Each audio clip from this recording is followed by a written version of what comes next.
సింగపూర్లో శివుడి గుడి అనమాట. ఈ గుడి వచ్చేసి 2025లో ఇక్కడ రెనోవేషన్ చేసి చాలా చక్కగా చేశారు. అండ్ దీని చరిత్ర వచ్చేసి 1821 ఓచాడ్లో ఉండేదన్నమాట. అక్కడి నుంచి 1993 అంటే 1993 నేను పుట్టిన సంవత్సరము, ఆ సంవత్సరము ఇక్కడ తీసుకొచ్చి ఇక్కడ కుంభాభిషేకం చేసి ఇక్కడ స్థాపించారనమాట. ఆ తర్వాత 2008లో కుంభాభిషేకం చేశారు. అంటే వీళ్ళు 10 నుంచి 12, 15 సంవత్సరాల మధ్యలో ఒకసారి కుంభాభిషేకం చేస్తారనమాట. దాని పీరియడ్ బట్టి వాళ్ళు చేస్తారనమాట, ఆ టైం బట్టి. అండ్ ఇక్కడ 2025లో చాలా చక్కగా రెనోవేషన్ చేశారు. ఇంతకుముందు ఇలా లేదు. లోపల అన్ని డిజైన్స్ అందుకు చాలా చక్కగా డిజైన్స్ అని చేసి రెనోవేషన్ చేశారు. 2025లో కుంభాభిషేకం మళ్ళీ చేశారనమాట. లోపల ఎలా ఉంది ఏంటి అనేది మీకు క్లియర్గా చూస్తాను, వీడియో తప్పకుండా చూడండి. చాలా చక్కగా ఉందన్నమాట గుడి. మన సాంప్రదాయము ఇక్కడ సింగపూర్లో ప్రతి ఒక్క గుడిలో చాలా చక్కగా ఉంటుంది. ఈ శివుని గుడి వచ్చేసి పైలిబారు అండ్ అల్జునిడ్ ఎమ్మాటికి రెండింటికి మధ్యలో ఉందన్నమాట. ఇటు అయినా రావచ్చు, అటు నుంచి అటైనా రావచ్చు, ఎటైనా రావచ్చు. ఈ రెండు ఎమ్మాటిలో ఎక్కడ దిగినా కూడా రావచ్చు. అండ్ ఈ శివుడి గుడి సింగపూర్లో ఇది పెద్ద గుడి. అండ్ ఇంకోటి అరసికేసరి టెంపుల్ అని చెప్పేసి వేరే చోటు ఉందన్నమాట. ఈ రెండు గుడులు అనమాట, చాలా చక్కగా ఉన్నాయి. సో లోపలికి వెళ్ళి చూద్దాం రండి. ఇదే ఎంట్రన్స్ అండి. ఇక్కడ చూస్తున్నారు కదా, మన వాళ్ళే కాదు నేపాల్ వాళ్ళు కూడా వస్తున్నారు ఈ టెంపుల్కి.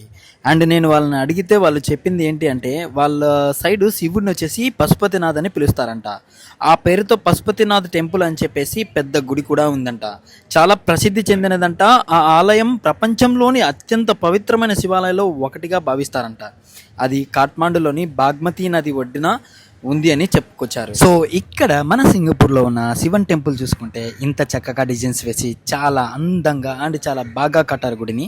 ఇక్కడ ఎదురుగా ఉన్న గోపురంలో శివుడు, అటువైపు ఎడమ చేతి వైపున వినాయకుడు, కుడి చేతి వైపున విశాలాక్షి అమ్మ తల్లి ఉన్నారు. అండ్ నేను మార్నింగే గుడికి వచ్చి దర్శనం చేసుకొని ఇక్కడే కూర్చున్నాను. ఎందుకంటే జనాభా తగ్గిన తర్వాత వీడియో తీస్తే క్లియర్గా మీకు చూపించచ్చు కనుక. ఇక్కడ కనబడుతున్న గోపురమే వినాయకుడిది. ఇది బయట నుండి చాలా అందంగా చూడ చక్కగా ఉంది. ఈ డిజైన్స్ గోపురానికి ఎంతంటే కలమ తల్లి స్వయంగా ఈ గుడిని పక్క నుండి కట్టించినట్టుగా. ఇక్కడ చూస్తున్న దక్షిణామూర్తి శిల్పంతో పెంటాస్టిక్ బ్యాక్గ్రౌండ్ డిజైన్స్తో చాలా అందంగా ఉంది. ఇటువైపు సిల్వర్తో చేసిన నందీశ్వరుడు, దానిపైన పీఠం. అది వచ్చేసి ఏదైనా ఫెస్టివల్స్కి శివుడిని పీఠం పైన కూర్చోపెట్టి ఊరేగించడానికి. అండ్ చాలా ఇంపార్టెంట్, సింగపూర్లో మన హిందూ గుడికి ఏ గుడికి వెళ్ళినా వినాయకుడు ఎంత ప్రధానమో అంతే ప్రధానంగా నవగ్రహ దేవతల విగ్రహాలు మోస్ట్లీ ఉంటాయండి. చూస్తున్నారు కదా ఎంత చక్కగా ఉన్నారో నవగ్రహ దేవతలు.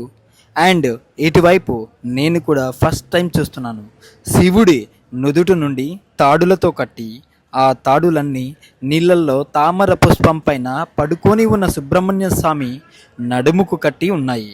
ఇది నాకు అర్థం కాక అక్కడ ఉన్న తమిళ్ వాళ్ళని అడిగితే చాలామంది మాకు కూడా తెలియదు అన్న. మీకు కానీ తెలిస్తే కామెంట్ రూపంలో తెలియజేయగలరు అని విన్నపించుకుంటూ మీ మధురెడ్డి రాసుపల్లె.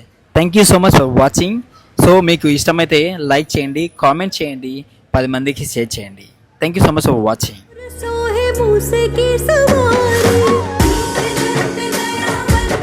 ఓం భూర్భువః స్వః తత్సవితు மயான மந்திரம் ஒளியிலே இருந்திடும் தன்மய நமச்சிவாய இல்லை இல்லை இல்லை என்று இயம்புகின்ற ஏழைதான்